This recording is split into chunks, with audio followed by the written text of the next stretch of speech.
Shopee, pi, compra aqui, frete grátis, na Shopee. 99, frete grátis, tem compre online na Shopee. Compre online na Shopee. Baixe agora o app. A seguir, documentários. Simbolismo. O simbolismo nasceu no final do século XIX, trazendo visões de mundo bastante pessimistas e uma linguagem marcada pela imprecisão e pela sugestão. A poesia simbolista era contra a superficialidade do material do corpo, a objetividade do realismo e descrições animalescas do naturalismo. E o simbolismo queria mergulhar no espírito, queria relacionar algo maior, a uma instância coletiva universal, queria uma transcendência. Na Europa, o responsável pelo início do simbolismo foi o francês Charles Baudelaire, com a sua obra As Flores do Mal, lançada em 1857.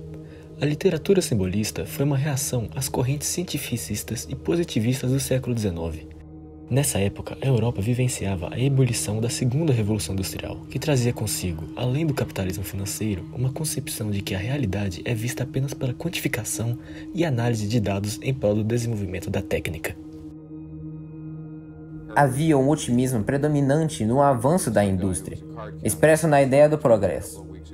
Os simbolistas, entretanto, percebem nos surgimentos das metrópoles, junto com toda a miséria, sujeira industrial e da exploração da força de trabalho, uma decadência desesperada, uma morbidez que nada tem de progressista. Por isso, eles direcionam sua lírica não para descrições objetivas, mas para uma tentativa de conciliação entre matéria e espírito, uma tentativa de resgate de uma humanidade deteriorada. Os simbolistas questionavam as conclusões racionalistas e mecânicas da época. Por isso buscavam algo além do materialismo e além do empirismo.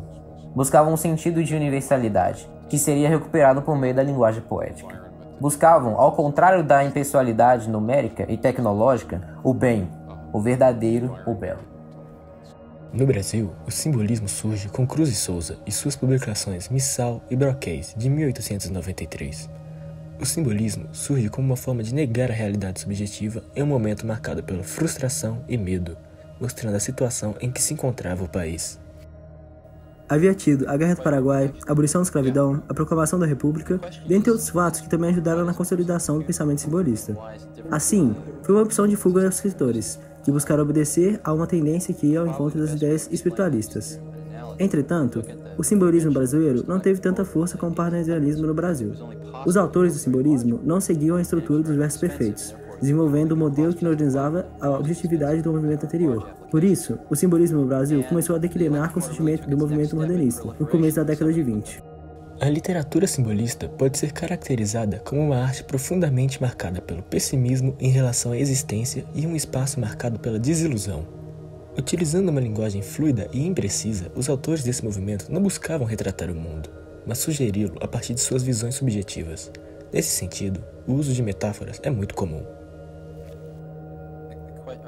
O uso de pausas e reticências, espaços em branco e rupturas sintáticas representava o silêncio metafísico. A presença de antíteses e oposições tentava encarnar o que é divino e espiritualizar o que é terreno, conciliando o material e espiritual.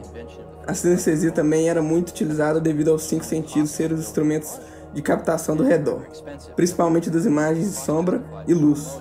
Por fim, as aliterações e assonâncias traziam consigo um conceito musical e transcendental ao poema. Alguns dos principais europeus simbolistas são Charles Baudelaire, poeta francês, precursor do movimento simbolista, com sua obra As Flores do Mal. Auguste Rodin, escultor francês considerado progenitor da escultura moderna e atrelado ao seu passado simbolista. É ele o criador do magnum opus, O Pensador. Claude Monet, pintor francês inaugurador do impressionismo com o quadro Impressão Nascer do Sol. Maurice Maeterlinck, dramaturgo belga e principal expoente do teatro simbolista, recebeu o Nobel de Literatura de 1911. Além dos europeus, temos também os brasileiros Cruz e Souza e Alfonso de Guimarães. Cruz e Souza nasceu em 1861 na cidade de Desterro, atual Florianópolis. Seus pais eram de origem humilde e escravos alforriados. Ele recebeu educação formal por meio do senhor de escravos que o apodrinhou enquanto seus pais eram subjugados. Aos 8 anos, nasceu seu interesse por poesia e ele começou a se destacar em várias matérias. Mais tarde, cursa como bolsista em uma instituição de elite, mostrando que a sua vida estudantil conseguiu ser bem-sucedida com uma imensa bagagem cultural. Porém, ele como negro sofreu muito racismo, por isso engajou-se na campanha abolicionista, começando como poeta e escritor. Em 1893, escreve suas principais obras, uma prosa poética chamada Missal e a outra, um livro de poemas chamado Broquéis, que juntos deram início ao simbolismo no Brasil. Cruz de Souza vem a óbito em 1898. Afonso Guimarães nasceu em 1870 em Ouro Preto, por promotor, juiz, jornalista e poeta.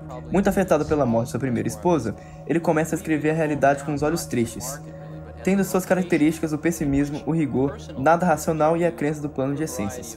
Dentre suas principais obras estão Seminários das Dores de Nossa Senhora, Câmara Ardente e Dona Mística. Afonso vem a falecer em 1921. Broquéis, de Cruz de Souza, é um livro de poemas que inaugura, em 1893, o simbolismo no Brasil. O cisne negro, como Cruz de Souza é chamado, esteve sempre marcado pelo estigma da dor do emparedamento, o que fez ansiar desesperadamente por libertação. É desse modo que ele busca sempre as alturas, se libertando da fronteira da pele e sentindo uma dor mais ampla, a dor de ser um homem. Essa é a fase inaugurada com Broquéis. O livro é formado por inúmeras figuras de linguagem e busca, dentro de seus vários temas, criar um contraste entre o religioso e o erótico, demonstrar o amor e o sofrimento e expressar a dor humana de forma grandiosa e sinfônica.